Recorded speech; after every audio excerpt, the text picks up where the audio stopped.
Call your neighbors, strike up the band. It's Caleb Wilson Commitment Day. This is Tyler Hansbrough, and you're listening to Locked On Tar Heels. You are Locked On Tar Heels, your daily podcast on the UNC Tar Heels. Part of the Locked On Podcast Network, your team every day. Hey there, what's up? It's Thursday, January 23rd, 2025, a.k.a. Caleb Wilson Commitment Day. Welcome into the Locked On Tar Heels podcast, the only daily North Carolina show out there. I'm your host, Isaac Schade, and you're joining me at the place to get your Tar Heels content every single day. It's all part of the Locked On Podcast Network. I want to thank you so much for making us your first listen or watch of the day. And special shout out goes to all you everydayers joining us, along with all the Locked On Tar Heels Discord members, and of course, our great Locked On Tar Heels insiders. So glad for you all to be with us. This episode is brought to you today by Game Time. Download the app, create an account, and use code Locked On College for $20 off your first purchase. Joining me today, as he does every week, is our good buddy, Coach Bill Robinson, the head coach of the Milligan University Buffaloes. If you're watching on YouTube, you can see the nice Buffs mascot over behind his shoulder there, back in the corner. Coach Rob, in addition to that, is a 2-decade veteran of Carolina Basketball School. That's North Carolina's summer basketball camp. And just last fall put out, in fact, a book detailing all his experiences and relationships and plays and all sorts of great stuff, man. It's a phenomenal book, and you need to go check it out right now if you've not previously done so. Coming up on the show today, oh man, we're going to have to talk about how Carolina can navigate these close games they keep finding themselves in, or maybe even better, how to avoid getting into such close games. We're going to talk about the referee discrepancies from first half to second half in the game, at Wake Forest on Tuesday night.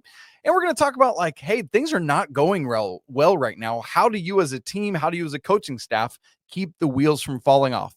But first, it is the day that Caleb Wilson has set to commit for his college choice. It is down to North Carolina and Kentucky and Ohio State. As we record this on Wednesday, we still do not yet know any particulars of what time today this will happen, or on what platform, whether it'll be on social media or on TV or whatever, other than we know Caleb Wilson said it would be on some kind of big platform. So we wait to find that out. As soon as I know, I'm going to send it out to our Locked On Tar Heels insiders first, and then I'll put it out elsewhere.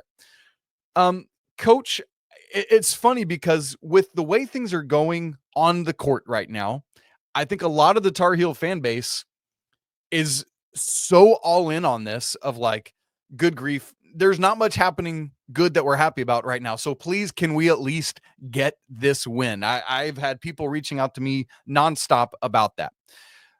Coach, as things stand, this is the Tar Heels' last chance to land an elite recruit in the class of 2025. They've already got Isaiah Dennis and Derek Dixon, both of whom are like top 50 kind of guys, but this is the last chance to get like an Ian Jackson, Drake Powell impact type of player. How important is it to land at least this one big time recruit?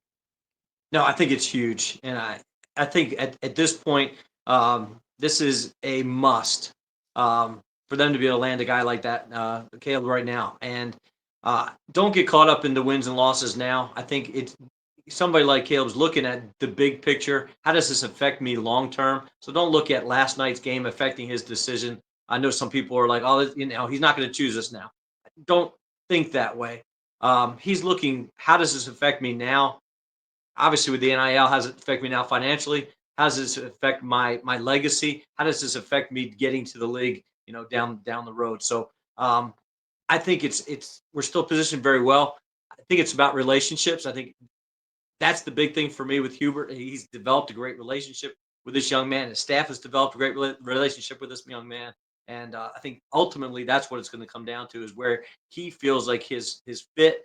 And obviously there's a role to be played, a very big role for him to be able to play next year. He's going to be able to step in and play right away. And that's ultimately what he wants. Get paid, but also be able to get those minutes, big minutes right away. Man, that's such a good word, Coach, because I have had a lot of people reaching out a little bit afraid of like, hey, you think these two losses back-to-back are making Caleb a little skittish? No, here's the messaging. Come be the missing piece. We need you, clearly, right? Like, and so there's always a way to spin it. Don't, as Coach just said, don't let that scare you off of what might happen. Coach, I want to hit on something you just said there. I think in this NIL era, a lot of people assume that recruiting is purely transactional right now. There certainly is more of a transactional component to it because of the availability to pay players. However, I would almost contend that the relationship matters just as much, if not more, than before because of that. Like, are you getting me because you care about me and my development, or just because you can buy me? Speak to that if you would. Yeah, no, I think it's definitely about somebody. You want to take care of them, and I hate that the line that Dean Smith used to use that I thought was the best recruiting line ever. Of if you come here, I'm not going to take care of you for 4 years. I'm going to take care of you for life, and that's no longer there. But they want to know that they're going to take care of them and make it a great experience. Hubert's talked about experiences over and over again. We want to be able to come here. You want to do great things on the court, but we also want to have some great experiences off the court as well. And I think that's the relationship part of it. But we do have to look at a bit more of a business, more of free agency. I love to watch the free agency baseball at this time of year to kind of see where everybody's going. And even I hate the Red Sox, but even the Red Sox, they have great tradition, and there's still guys that want to go there because it's a cool place to play. It's got great people, but they also have a great chance to win. So even though they had a bad year last year, it doesn't necessarily mean that people won't sign there. There's still people that want to go there. It may not be the Dodgers, but it's still a great option, and it's going to give them an opportunity to play right away. Boy, that's still a great situation. So I think that's kind of more of how you look at it. You look at it more of how you do it at the professional level than you do at the college level. Hmm. Coach, when people look at the shape of this class, I think there is a lot of like, we've missed on all these top elite guys in this class. We haven't landed anybody. And I get that. Some of it is trepidation after what happened last summer, not landing a big guy. Some of it is Carolina put out offers to so many of the top flight elite players in this class. But let's just be very clear and honest. You really don't want many more than 2 to 3 players out of high school now in the transfer portal era. And Carolina has 2 already in those 2 guards we just talked about, both of whom have nice size. That's a nice change from the way the backcourt is right now. And really, if you can mix in one elite talent with that, plus the portal and other things, like Wilson's commit, and I think this is why this is such a big deal today of if he chooses Carolina or not. That one commitment literally changes how we feel about this recruiting class. Completely, totally. And it's one of the things Hubert and I talked about. How do you have a balance between the high school kids and the portal kids? They threw out a big net and threw out to a lot of guys, and that was that was very intentional. That was something they planned to do, different than what had happened in the past. But knowing that you're not going to get everybody, but if you get a couple pieces and then you can get to the portal and really be able to dig deeper into that, you mix the young talent in with some veteran experience. That's the formula now.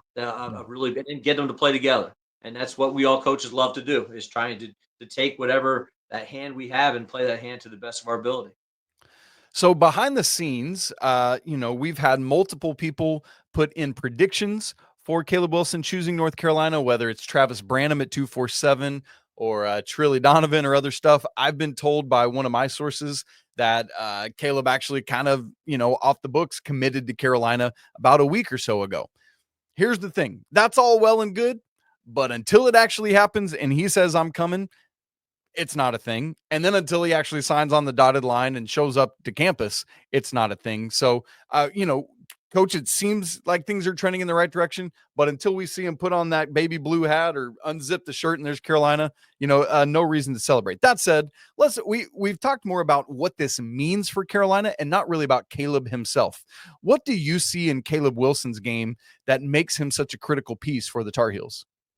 Yeah, he's just, unbelievable what he can do at his size. His ability. Obviously he can finish at the rim and inside. High school kids, there's just nobody that can guard him. But his ability to put the ball on the floor, his ability to shoot the three. If you were looking from a camera way up high, looking down on the court and saw him move, he doesn't look like a big guy. He moves like a guard. He can handle like a guard. He can shoot it. I was more impressed with his passing than I thought I was. Just going back and watching some film in the last couple of days, he could see the floor. Obviously, his size, he can be able to get maybe angles other guys don't have and be able to make some really good decisions. So I mean, I think he's somebody that can come in. You can put him in the starting lineup right away, and he's just going to get better every day. Man, love that. And he's a champion. He's a leader. He won the Peach Jam Championship this summer alongside the Boozer twins, which is another fun possibility if he commits to Carolina. He gets to play his AAU teammates as part of the Duke-Carolina rivalry. That's awesome. Coach, what about the flip side? Obviously, we have glowing endorsements for Caleb Wilson, but no player is a complete entity. What does he still need to grow in as he finishes off high school and then comes to college? Obviously, he's got to get stronger. It's not that he's a weak kid, but you see his body develop into a man. I mean, that's the first thing. Jonas does a great job at Carolina. He's been there forever, being able to get those guys in the weight room and really sell them on the weight room. And in a defensive end, to get the defensive concepts to be able to play together. He's never really, I'm sure he's never had, to play against the type of talent. He's played against great talent, obviously, but to be able to play not just man-to-man defense, worried about his guy, but within the system and be able to play the Carolina way. I think that's what he's got to learn on a daily basis. And there'll be ups and downs, and he'll have games he shoots it great and games he doesn't. Very similar to Ian Jackson. There's a learning curve, but my goodness, what a talent! What a great opportunity! I just love to be able to coach a kid like that someday. That's all you need to hear. When a coach says, this is a dude I want on my roster, yes, we'll take that. So at some point today, Thursday, we will get an announcement from Caleb Wilson. I will go live whether he commits to Carolina or not. Just like after a games, it's either going to be a celebration or a therapy session, and we will find that out with Caleb Wilson's announcement. Coach, thanks so much for all your insight on that. Now, the Tar Heels, in their first 20 games of the season, have played nine one-possession games. That's almost exactly half of all their games. That's the most in all of Division I. So my question to Coach Rob that I want to unpack, how can they more capably navigate those games? Or better yet, how can they avoid them in the first place? We'll talk about all that in just a second. Right after I tell you about Talkspace, therapy is a game changer. It can help manage stress, improve sleep, and help you with communication and doing so more effectively. But finding the right therapist and fitting sessions into your busy schedule, that's the challenge, and that's where Talkspace comes in. Talkspace is the leading virtual therapy provider, making getting the help you need easy, accessible, and affordable. That's great news. With Talkspace, also signing up is simple. You can match with a licensed therapist who fits your needs, usually within 48 hours. And it's convenient. You can have sessions from the comfort of your own home and even message your therapist between appointments. Plus, Talkspace, this is great news, is covered by a bunch of insurance plans. And for most insured members, there's a $0 copay. Never been easier to prioritize your mental health. And as a listener of our podcast, you'll get $80 off your first month with Talkspace when you go to Talkspace.com/lockedoncollege and enter promo code SPACE80. To match with a licensed therapist today, go to Talkspace.com/lockedoncollege and enter promo code SPACE80 to get $80 off your first month and show your support for Locked On Tar Heels. Again, that's Talkspace.com/lockedoncollege. We turn our attention now from recruiting to talking about the current Tar Heels. Coach, this is crazy. Coming into the Wake Forest game, the Tar Heels had played 8 one-possession games in their first 19 of the season. And now, thanks to RJ Davis's buzzer-beating 3, which, by the way, was a bad beat. This game was a 1.5-point Wake Forest spread. Carolina was losing by 4, and they ended up losing by 1. Sorry about you. Maybe we'll see that on SVP next week. But, Coach, this is crazy. One game shy of half of Carolina's games have finished in one-possession margins. And, folks, just in case you're wondering, like, what the parameters are for that, we just talk about one possession as being 3 points either way because you can hit a 3 in one possession.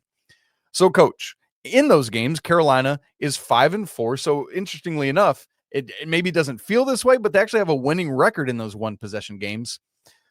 But Coach, my just big picture question about this is how do you go about navigating this?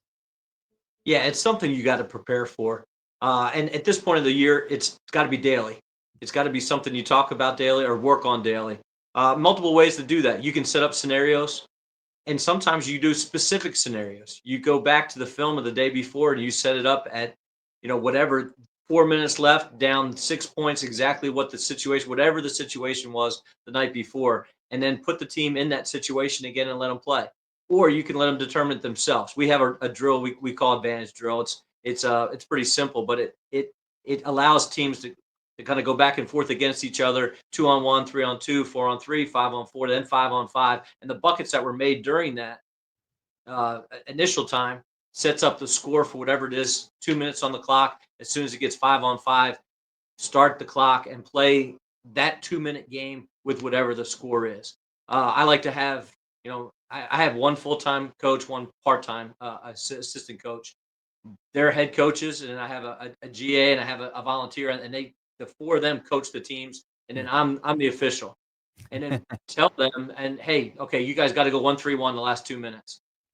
Not tell the other group. So now they think it's still man to man. All of a sudden they get out there and it's not what we thought it was going to be. Now they've got to react, and I can control the fouls. I can control the timeouts.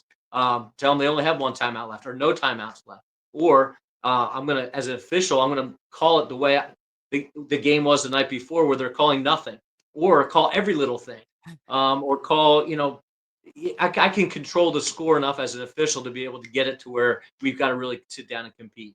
And to me, it prepares our guys to things that they're not expecting, to have to make free throws late, to have to take care of the ball late against pressure. So we dictate, the scenario and then let the guys play it out. And I feel like it helps them prepare better for game time situations.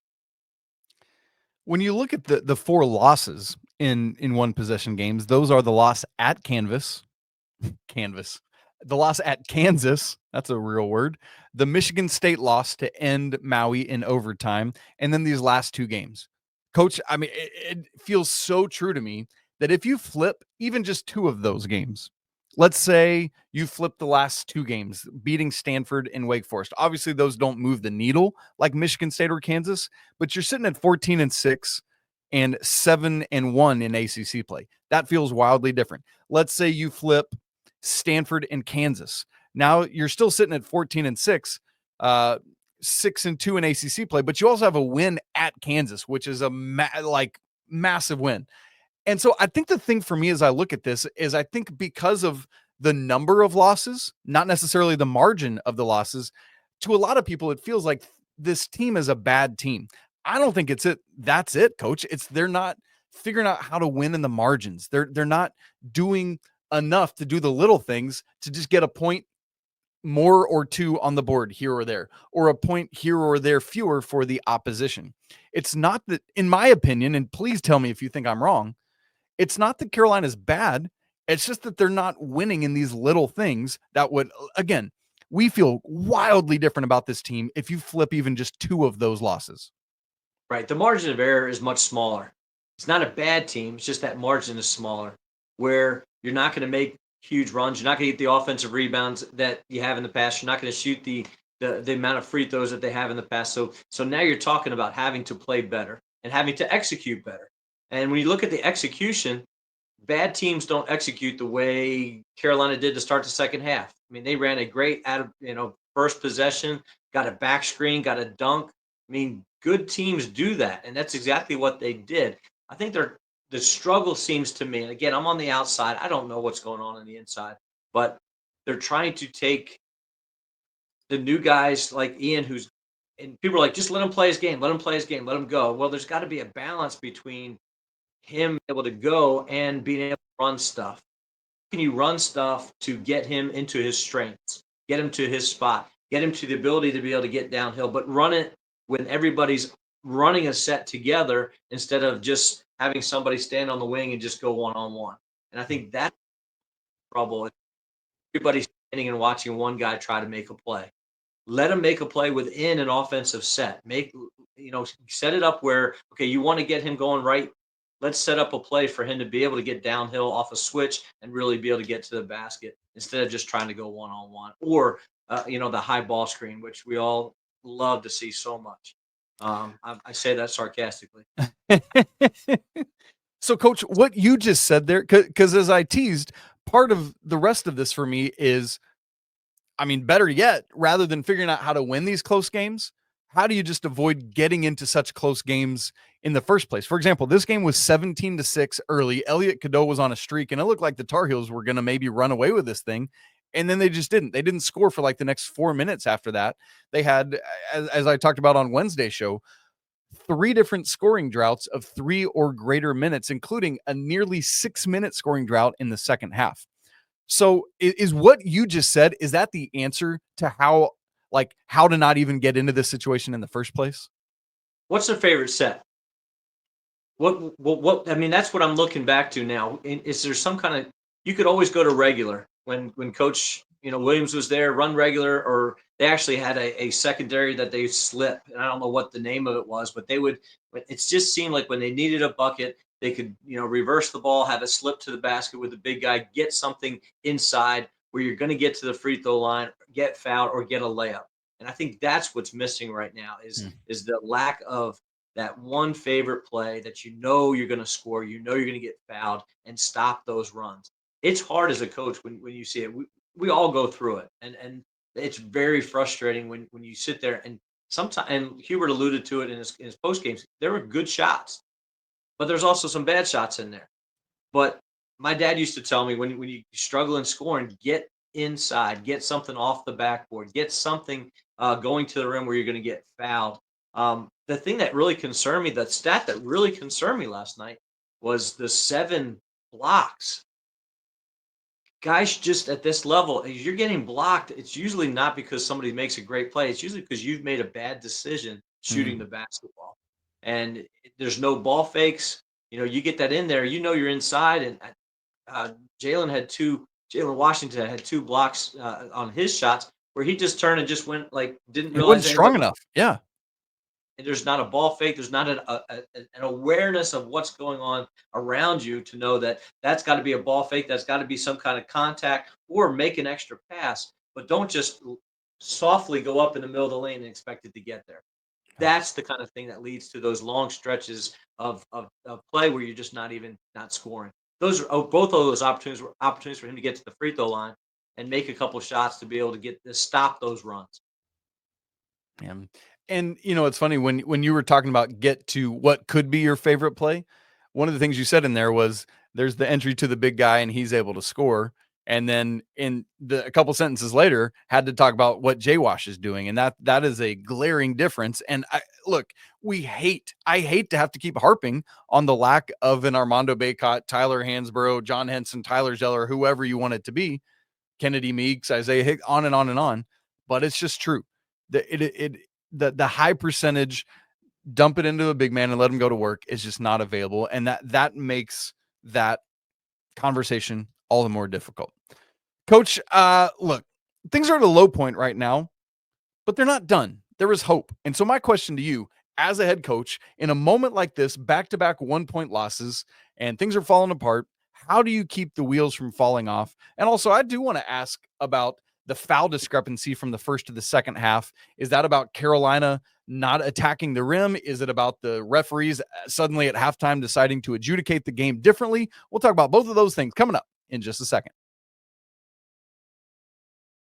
Right after I tell you about Game Time, attending NFL playoff games is an experience like no other. The energy, excitement, and the connection with other fans, it's unmatched, man.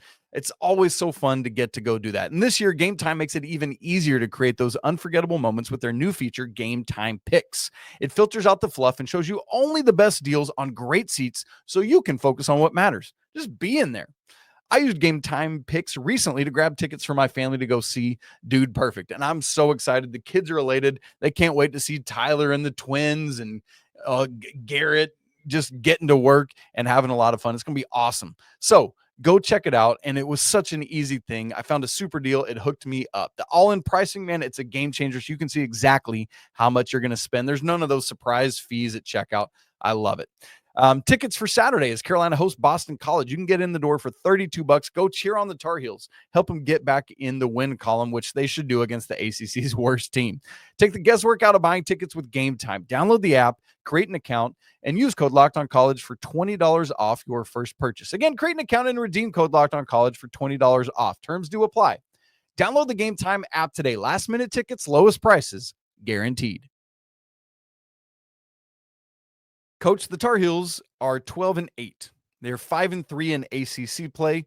Really kind of needed to be 7-1 because after Boston College, they're heading into the most difficult part of their ACC schedule with 4 straight games against teams that are all top 33 at Ken Palm, at Pitt, at Duke versus Pitt, at Clemson.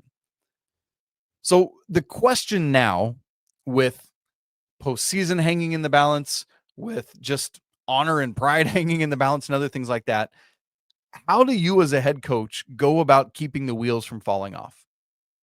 Yeah, it's tough, and I think it starts in the locker room. It's not practice.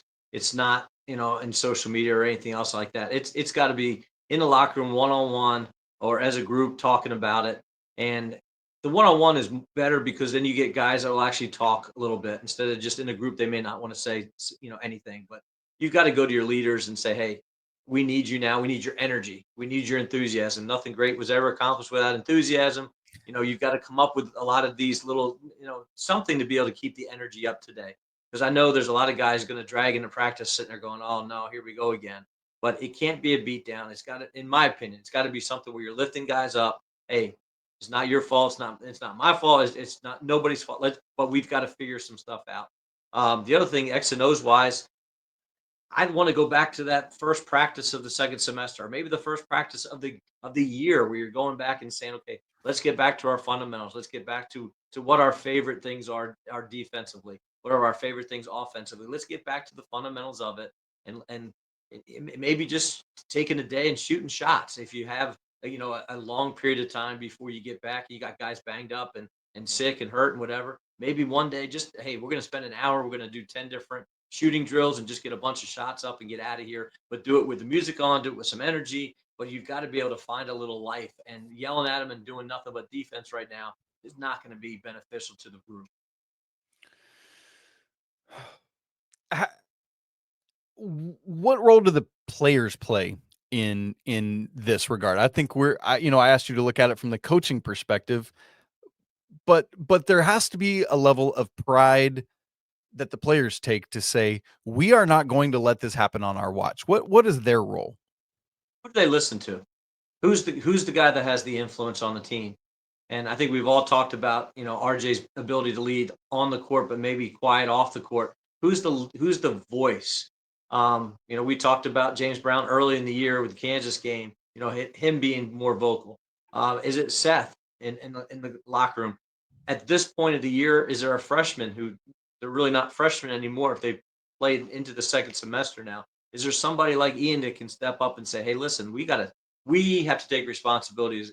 We have to make some changes. We have to be better, and we need to come together. That's, I think, the biggest thing is you got to figure out who that guy is. I don't know who it is, but we've got to figure out who that is, and that guy's got to be able to lead, and he's the one who's got to bring the energy to practice in the next couple of days.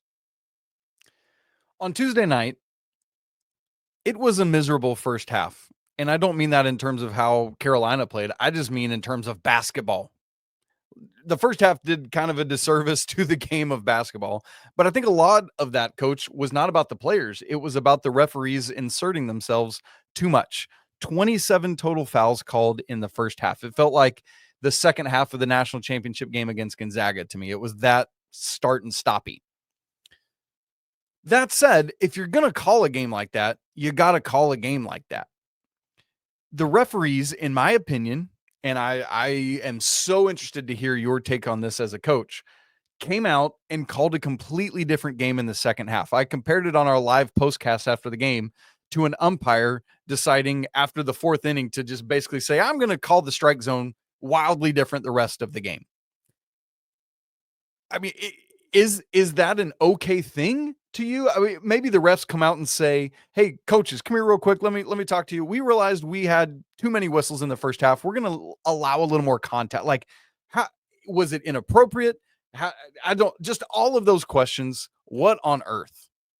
Yeah, I've got a couple thoughts. One of the best things that I did as a coach for me personally is I actually went to an official at Carolina camp, as a guy who did our league, Mike Hefner. And I said, help me be a better coach. Help me figure out how to interact and really to better have a relationship with officials. And he actually did a session for coaches. We took an hour and we just sat down and he led a session. And then we just asked questions about how we can better interact with officials. And it's helped me become a better coach. The consistency is what drives me crazy. When games are called differently or one official calls it different than the other two officials Oh, that's calls a it. good point too. It's really, really hard because you have one guy calling it tight, one guy calling it loose, and then it affects one team or the other. And of course, it always seems to affect your team in a negative way. But there absolutely is a great opportunity, a great possibility that those guys at halftime last night said, 27 fouls in a game or a half is too many. We need to just kind of let them play a little bit more. And there are opportunities for them to be able to call fouls for Carolina to go to the line last night in the second half that just were not called. Part of it, again, is kind of what our discussion was earlier. If you have a guy who's going one-on-one and it seems like it's a bailout, they're not going to call that. If they're going to the basket within a system and they're running a set and the guy gets the same contact, the official's more likely to call that because it looks like it's organized basketball. It's not me just going one-on-one. And there was a couple opportunities where they had both of those situations where they could have made a call. They didn't. My problem was they had a situation at the other end and they did call it. And now you're sitting there and Elliot, you could see Elliot's body language. And he literally just said, Yeah. why? It was the same exact play. And that's the way I don't want to say argue. It's the way I communicate with officials, to be able to say, hey, that was a foul. I agree. That was a foul on us. It's the exact same thing at the other end that wasn't called. And most guys sit there and go, yeah, man, I guess maybe and they won't say maybe you're right. Sometimes they do. We had one this week say, yeah, man, I just missed it. And that's the end of my argument. That's right. I can live with that. I would rather a ref say I missed it. And I actually said to him, well, I'm done talking about it then. Let's move on. But there was some obvious stuff. Seth had one late reverse layup, gets knocked down. And you're sitting there going, he gets up going, and Hubert, you could read his lips. He goes, how is it not a foul? Yes. And it was a foul. And of course, the trail official in that situation goes, well, I was back there. It wasn't my call. I didn't see it. But it just didn't seem consistent. I think that's the thing that bothers me the most. And that, like, here's the problem. A lot of times that's not going to decide a game. And there are a million other plays Carolina probably should have made to win the game. But in a 1-point game, what ends up being a 1-point game, you not calling that foul could have cost Carolina the game, or just a lot of things like that. And again, I'm not going to put this loss on the referees because Carolina still should have and could have won, but it certainly plays a factor. Coach, who do you like? Carolina not shooting a free throw in the entire second half was, in your opinion, was that more about the changing way in which the referees adjudicated the second half, or was it more about Carolina took more than half of their shots from three and didn't attack at the level they should have? Which was the more important factor in that? Yeah. Knowing we're going to talk about this before I watched film this morning, I was recruiting last night, didn't get to watch the game live. I like to watch it on film because then I can go back and forth and see a play. So I'm looking for how many fouls they may have been able to call to put guys on line. I found 3. Okay. Even in this situation, that means Carolina took too many threes. We didn't attack, and again, not having a post presence, but I still like to see him throw it in the lube and some. Yeah. And use that big strength. And he's not tall, obviously, in the basketball world, but still run something to get the ball inside and allow him to at least ball fake, get somebody in the air, go through him, get to the line, do something. So I think that's more of the factor than it was just the officiating. And I'm not going to get fined for talking bad about the officials. They tried to get Hubert to say stuff in the post game, and he navigated it very, very wisely. He just, he didn't blame the officials, but he didn't really, he just kind of avoided. He didn't bail him out either. So, but I again, way too many threes. Love to see him just continue to throw the ball in the post. And we've got a rule right now where we're just not going to shoot a 3 till the ball gets to the paint. It can get there by the pass, it can get there by the dribble, it can get there with a cutter, however it gets there. But the ball's got to get to the paint first, unless it's our 1 or 2 guys that we've designated as our pure shooters, and if they get a good look anytime, any place, they're allowed to take that. But those are that limit you just going through these long stretches where all you do is shoot threes. Oh, man. Well, Coach, it's back to the drawing board. We wait to find out today about Caleb Wilson's decision. Will he be a Tar Heel, a Wildcat, or out of nowhere a Buckeye, maybe. That would be maybe the craziest result of all of this. And then can Carolina get back to going on Saturday against Boston College? Obviously, again, the Eagles are literally the worst team in the ACC, so should be a get-right game for the Tar Heels ahead of this crazy 4-game stretch they're about to embark on. Coach, thank you so much for your time. Best of luck. I know the Buffs are in action on Saturday. Go get it. Proud of you guys in the season you're having and the fight you've got going on.